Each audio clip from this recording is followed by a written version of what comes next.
So if you've been following along, Sea-Doo launched the new 2024 Spark, but it wasn't the fastest Spark. Yamaha then launched the new JetBlaster Pro, which I've actually tested, and now it's back to Sea-Doo again for the 2026 lineup. And boy oh boy, I hope we get that faster Spark. Guys, you know what to do. Hit the subscribe button and let's get into the video.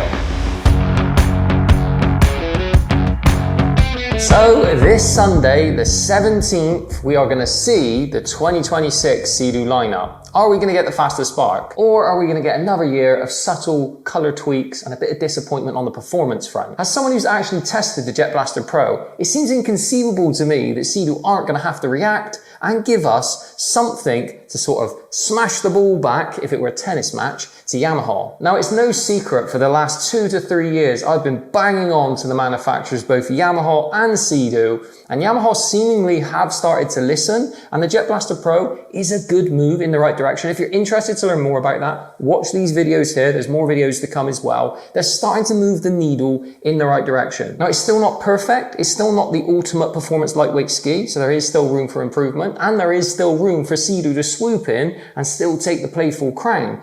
But that would mean that they actually have to up their game with the Sea-Doo Spark. Now today, because I get asked every single year, it's all about my predictions. I've made a ton of prediction videos. Go back and watch them all. They're all lots of fun. But today, I'm going to give my best guess as to what I think might happen on Sunday. Now, ultimately, a lot of the rumors have been around this find a friend. If you look at a lot of the promotional stuff that Sea-Doo will put out, it's this Marco Polo. I'm kind of anticipating that they've got some way to kind of pair up with your buddies out on the water, but that doesn't necessarily answer what we're looking for. And there's been absolutely no news in terms of whether we're going to see a faster Sea-Doo Spark or are we going to see a brand new model altogether. That would be nice. Again, watch this video here where I made the concept of the GTI love child with the Spark. That would be really cool as well. Now, my prediction for 2026 is we're obviously going to see new colors on the Spark, but are we going to see more performance? Now, my heart tells me the romanticism that Sea-Doo actually are going to do something. They've watched Yamaha closely and they're going to react. But my logical, realist brain is saying, Joe,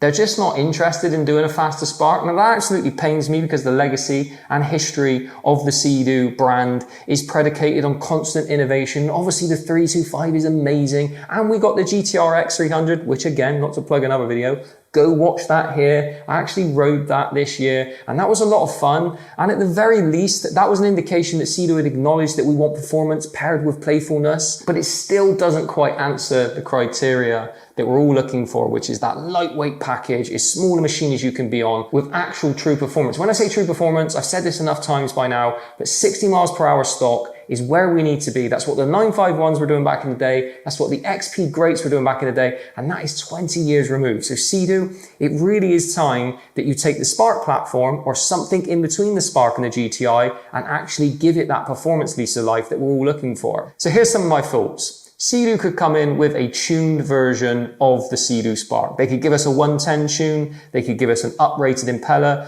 Now that might seem like obvious things to do because the community have been modding their skis and making those mods. But in reality, we've not seen it in the stock format. And if you go back to the 90s, Sea-Doo would have the SP and then the SPI. And the SPI was always the slightly more modified from factory still, where they'd have the impeller. I think there was other quirky things like they would put a grab handle on the uprated models and you could buy these kits to level up your SP. And to me, that's the obvious thing Sea-Doo could at least do for us, kind of to whet our appetite, to take that stock Spark. We know the 900 Ace can have a tune added to it. We know the impellers take really, really well for it. And that would at least give it a new lease of life from a performance point of view. Now, it wouldn't solve the issue that the 900 Ace typically will struggle to get to the 60 miles per hour mark, but that would definitely be a nice thing to say. We are aware of the JetBlaster and we've got a racy variant of the Spark. And they could even ditch the tricks and call it, obviously I'm not going to call it Pro because someone else is using Pro, but you get my sentiment that Yamaha have gone with Limited, Deluxe, the Base and the Pro. Sea-Doo kind of did that in the 90s. Now at the moment, we just have the Base Spark,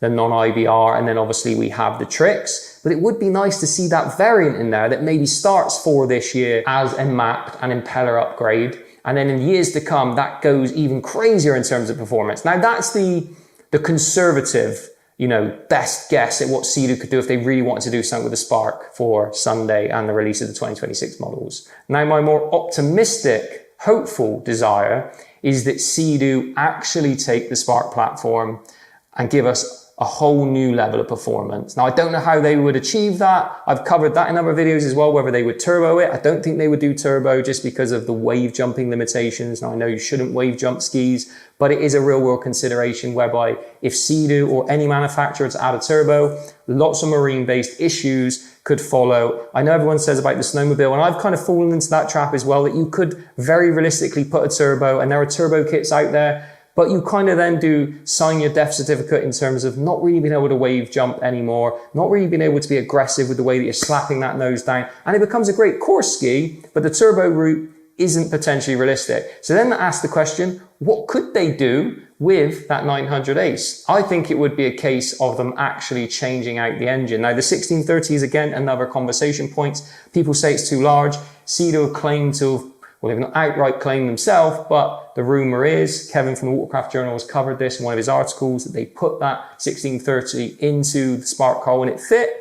I still don't think that they will do the 1630 as much as my hope would be, because can you imagine the performance? It would start at probably a 130 tune, and then you could tune it up to a 170. Sea-Doo would never tune it to a 170, but you get my point. Then we have my GTI philosophy concept, whereby they don't try to take the Spark, they create a new hull with extra rigidity based on the Polytech 2 philosophy, and we have a ski that sits between the Spark and the GTI. That would maybe be actually a more realistic expectation of what Sea-Doo would do, because then you would introduce a whole new hull that wouldn't conflict against what the Spark is, and you wouldn't necessarily be conflicting against the GTI because it would still be smaller than the GTI, it would still be inherently more tippy. So to me, there is potential on the table for something to happen on Sunday. It's just a big if as to whether Sea-Doo have actually got all of their R&D and everything behind the scenes in place yet. I really hope it isn't the case, but Sea-Doo might actually be playing catch up at this point to Yamaha. I would hate that to be the case, because Sea-Doo typically were always the people that would do things first and then Yamaha would react. Now, you could argue Sea-Doo did the Spark first, the JetBlaster was a reaction, but ultimately the Trix was 2017. Yes, we had the facelift in 24, but there is a little bit of stagnation there from a performance standpoint. And we have to remember, guys, that people get hepped up with things like link queues, storage boxes, the screen sizes, all of these nicety things. But it's very easy to forget that the Spark, from an engine standpoint, has been the 900 Ace since 2014. That means that we've had over 10 years of the same engine in the same hull. Now, the top deck changes were great, but they definitely didn't scratch the itch for all of us guys that are coming from maybe two strokes. I was out on the water on Friday on my Spark, and I was riding with guys on GTXs, RXPs, my dad on his RXT. One thing that was abundantly clear for me was I was consistently being left wanting more top end. Now, people could argue, well, why don't you go get an RXP, Joe? Why don't you go get a GTRX 300? But in those moments when we were jumping waves and when we were spinning, you then see the flip side, where those guys are then sat there waiting, not really doing the tricksy based stuff, not really jumping waves in the same fashion. So then it becomes this trade-off whereby you either have a fast point and shoot ski. Now, I know there is this whole conversation piece around, well, the RXP is the ultimate race machine. Maybe so in the actual, race world. But for a recreational rider, people that just want to get out and be a hooligan, I still would campaign for the fact that the Spark is the ultimate playful package that gives you a bit of everything, but at a 51 miles per hour top speed, that isn't really a machine that's going to keep you satisfied. And for me particularly, coming from the 951s, the 130 horsepower XPs, they're the same relative size to the Spark, but they're 63 miles per hour skis stock. And I can never wrap my head around that why should us lightweight playful performance riders have to sacrifice and go to a bigger RXP to get that speed? And I would also argue, you don't need to do 70 miles per hour. So if Sea-Doo, if you're watching this, we just need a semi-faster Spark. Take a leaf out of what JetBlaster have been doing. Yes, theirs is 54 stock. So I'm not saying that stock, they've solved the puzzle, but we all know that TR1 engine can be modified and we can get to that 60 miles per hour mark pretty easy. So the reason I'm making this video ultimately is because people ask me all the time what I think is going to happen. And ultimately, I don't have a crystal ball, guys. I'll give you my best prediction. I have some theories as to what can happen. I have some preferences and desires as to what can happen. But ultimately, we are in the good grace of what the manufacturer in Sea-Doo is going to do. Whilst I was pondering and thinking about what would happen for 26 and Sea-Doo, I ironically came across a Top Gear episode where they had a resto mod, Lamborghini Diablo from the 90s. A company modern day has taken that platform, taken that car, taken the classic, retrospectively updated it to modern best in day sort of technology, and how would you do it modern day, hence the resto mod.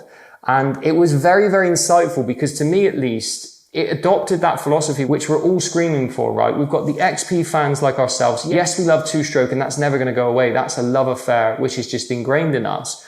But if we look at the modern day skis in the direction it's moving in, why can't we take an old XP, or why can't Sea-Doo take an old XP and retrospectively make it the best in class now, even if it was Polytech? But why can we not have the equivalent to an XP now with the same level of performance? Yes, everyone's going to chime in the comments and say, the industry's changed, people don't want lightweight skis anymore, Joe. But I think given the chance, there is a huge demographic that would really bond with a slightly more performance-orientated, lighter ski. I think the reality is that most people, I've got lots of followers that message me all the time that say, Joe, I've gone and got an RXP because I'm frustrated with the top speed of the Spark. And then you really dig deeper and they say, I still miss my Spark and the playful nature of it, but I just can't deal with doing 50 miles per hour.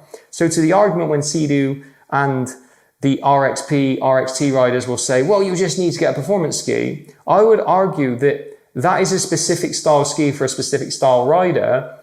I don't believe that style of ski is ever going to scratch the itch for someone like myself who actively wants to be thrown off of a ski, wants to learn how to ride that ski effectively. In my experience, every time I've rode a RXP, I found it ironically pretty easy to ride. Now that might sound incredibly disrespectful to all the RXP riders out there. It's super compliant. You put it into a corner. It does exactly what you want it to do. You're almost on autopilot. Again, amazing for the race circuit when you want to be as fast as you can in the race series. But for recreational riding, I would argue there is a lot more fun to be had with a ski that keeps you guessing, asks you more questions. I ride at Tattershall an awful lot. If you haven't watched those videos, watch them there. It's an absolute epic place to ride. And the one thing I've learned from being there is the RXP riders I see out, they do a couple of laps around the outer perimeter and they don't even engage on the tight course where there's the technicality of the slalom and the buoy. And when you really, really break that down, that's probably ultimately because the skis are too big, they're too fast, which, okay, how fast is too fast, right? It's the age-old debate. There is nothing quite like doing 70 miles per hour. But the flip side to that is when you're racing between buoy and buoy, you're probably only between 20 and 30 miles per hour. You're blipping the throttle, you're in and out. And that is when those lightweight skis come into their own. So guys, that was my insight as to what I think might happen on Sunday. I will make a follow-up video as to what happens on Sunday. Hopefully I'm sat here and I'm absolutely jumping for joy. I'm ready to put my pre-order in. But it is a long shot, but everything in life is possible. And I do truly believe that the JetBlaster has done us a justice, the lightweight playful riders, because if you're in the Sea-Doo camp, honestly, for everyone who's asked me, I don't know how they can ignore that. Maybe they will. Maybe they'll continue to double down on the larger crafts. But let's just hope. Cross everything, guys. Put your predictions in the comments. And as I said, I'll make a follow-up video after Sunday's passed. And hopefully we get what we want. The great news in the meantime, and this will never change, is two strokes are always there to scratch that itch, right? So if you're fed up of modern gen, go back, pick up a classic like I have. I have 10 sat in the garage purely because of this exact dilemma. There's nothing modern day that talks to me as a lightweight playful rider. There's nothing that's ever going to quite be like an XP, but boy oh boy would it be nice to see Sea-Doo try. Guys, as always, thank you for watching these videos. Your support helps push these videos up the algorithm. It helps get my channel noticed. I ultimately make these videos because it's a good conversation point to get new gen riders into the channel. They then see the old machines. It starts this whole cycle of realization of, oh my God, this ski existed 20 years ago and it does 60. And that's the bit that always excites me. Thanks for watching, guys. And as always, it doesn't matter whether I'm talking about new gen, let's keep the classics alive.